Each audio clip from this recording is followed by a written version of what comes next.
I'm to stay here until my research is complete, I'd better learn to hide my true nature from the mortals.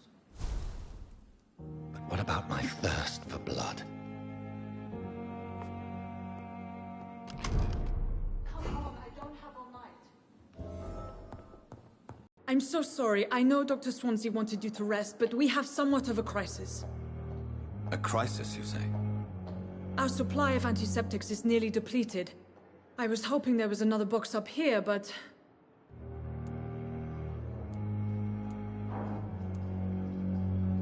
Sorry, there's nothing here.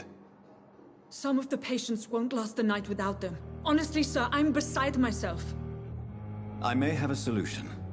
In France, during the war, drugs shortage, we use our wits to overcome the shortages. However do you mean?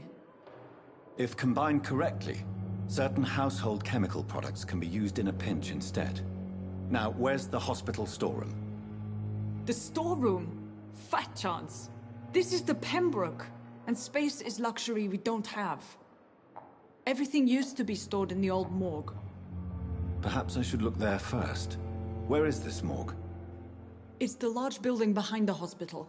You'll need to go in the back door because it's been sealed off for sanitary reasons. Take this key. It opens a small back entrance at the end of a narrow street. The abandoned morgue behind the hospital. A small door at the end of a narrow street. On my way then. Thank you, nurse.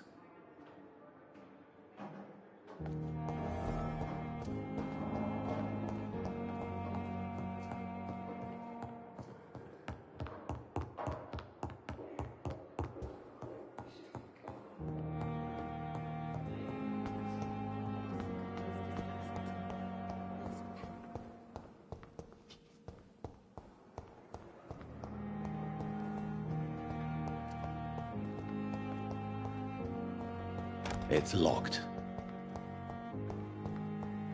I have wasted.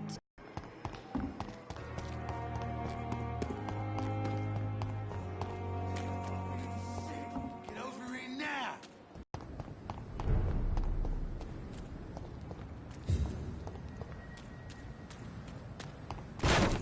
Stop right now!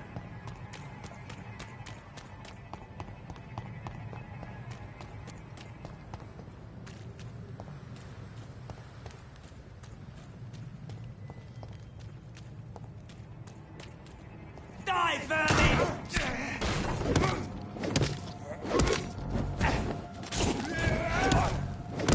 Over there!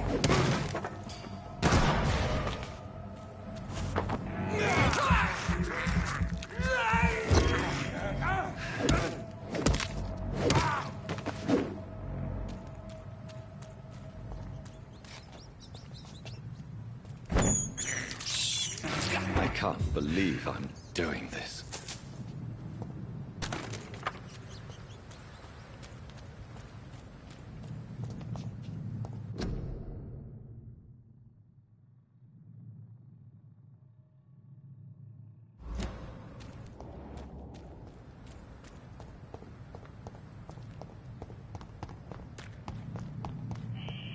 Scowl voices in the garden. I should investigate. If they were to find somebody.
I cannot enter.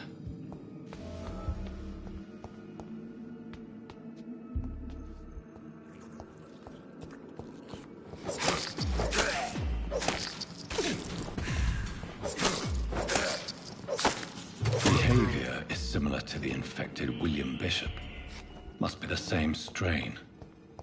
This sickness moves faster than influenza. This key will surely grant me access to the basement.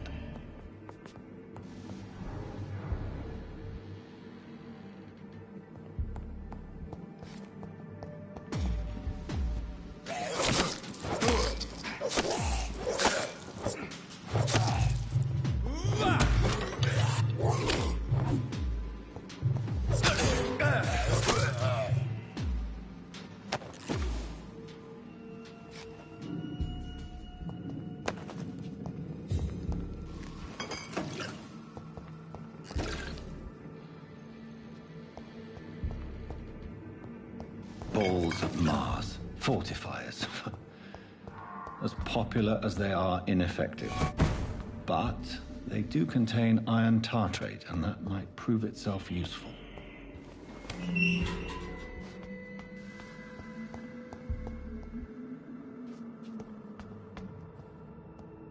These scowls feed from corpses and the husks of animals. They're not afterblood.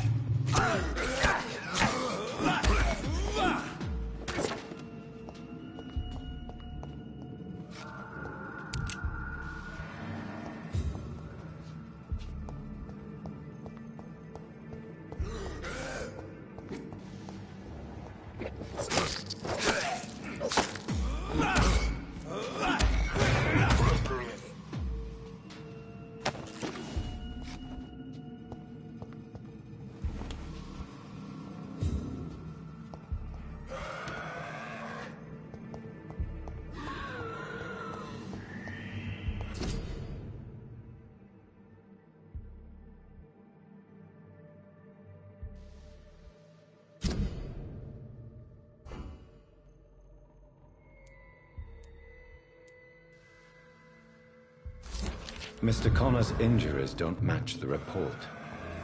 I'd better look into this.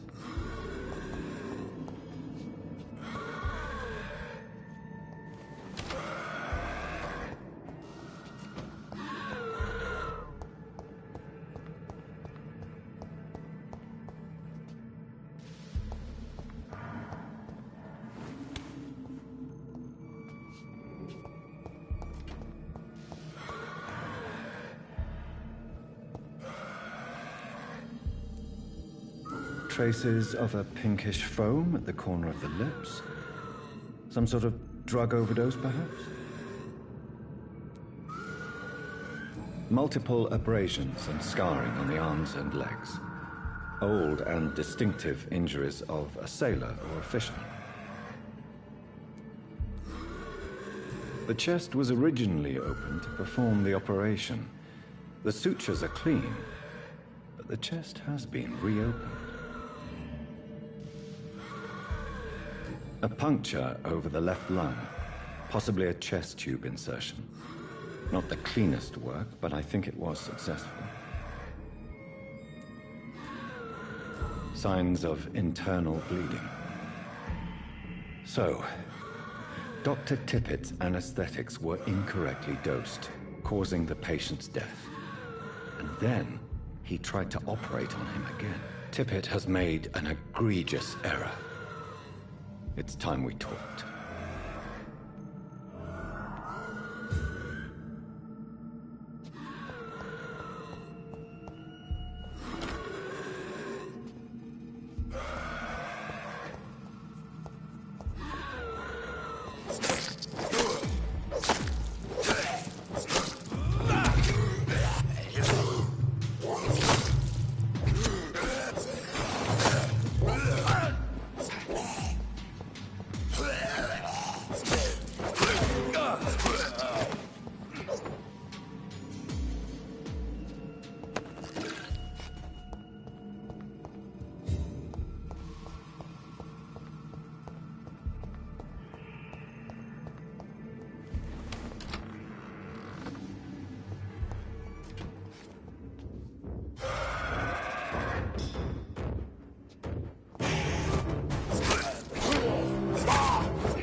These scowls can be so ferocious.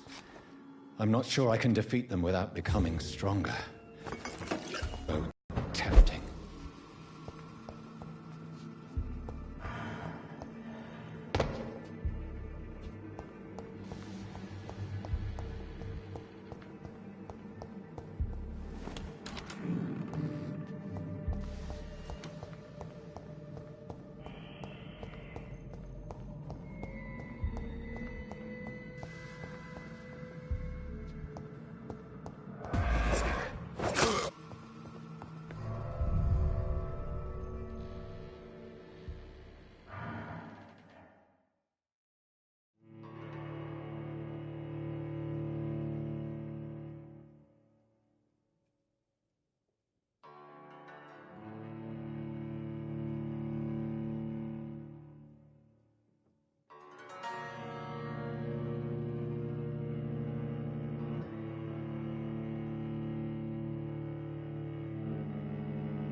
Tomorrow, more bodies will arrive.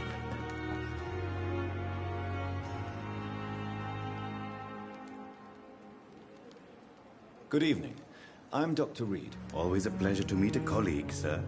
Especially when he was supposedly dead. A colleague. Are you a doctor too? Not anymore, sir. I used to be Dr. Rakesh Chadana. Now, I'm just Mr. Chadana, pawnbroker and humble guardian of this morgue. What do you mean, you used to be a doctor? Was your license revoked? No, sir. It is just that I like to be precise. I run a little pawn shop while taking care of the dead. But I used to be a real doctor. Please show me what you have to sell. Of course. It's just trinkets and curios, really. But I'm sure they can be useful.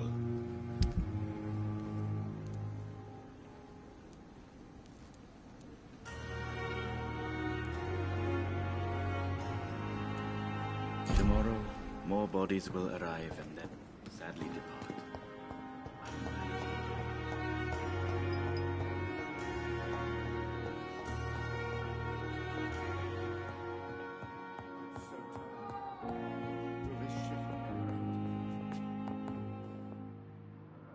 Good evening, madam.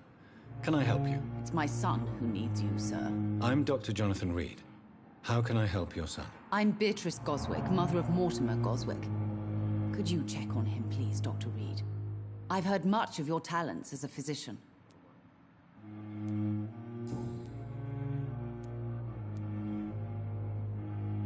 What do you think of your reception here?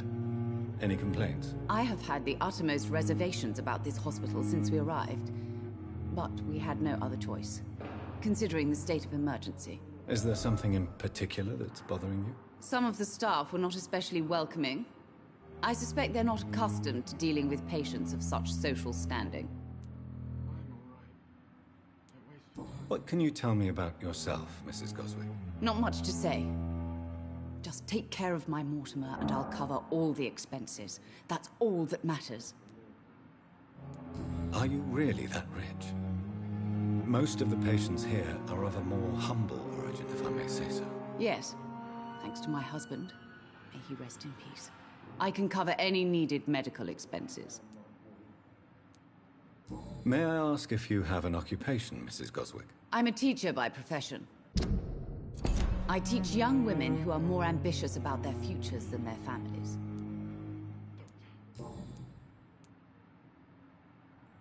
Tell me more about your arrival at the Pembroke Hospital. What gave you such a bad first impression? The ambulance driver was quite rude, for a start. And that nurse, Miss Hawkins, seems to have quite a dubious attitude. What do you mean? She managed to secure a bed for my son despite the epidemic. It was a relief, but it wasn't cheap. She charged you for a bed? Yes, and I paid without question, considering the urgency of the situation. I share your concern, Mrs. Goswick. Be sure that I'll talk to the people involved. I don't expect compensation, Dr. Reed. But I'm aware such behavior would not be tolerated in other hospitals.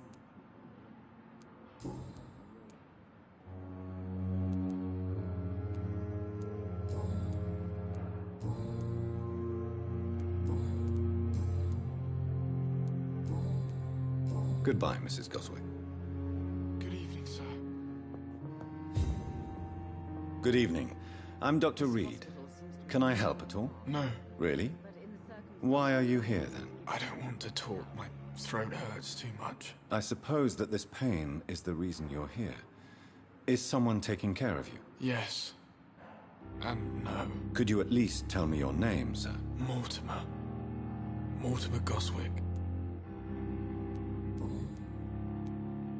How painful is your throat, Mr. Goswick? So painful I'd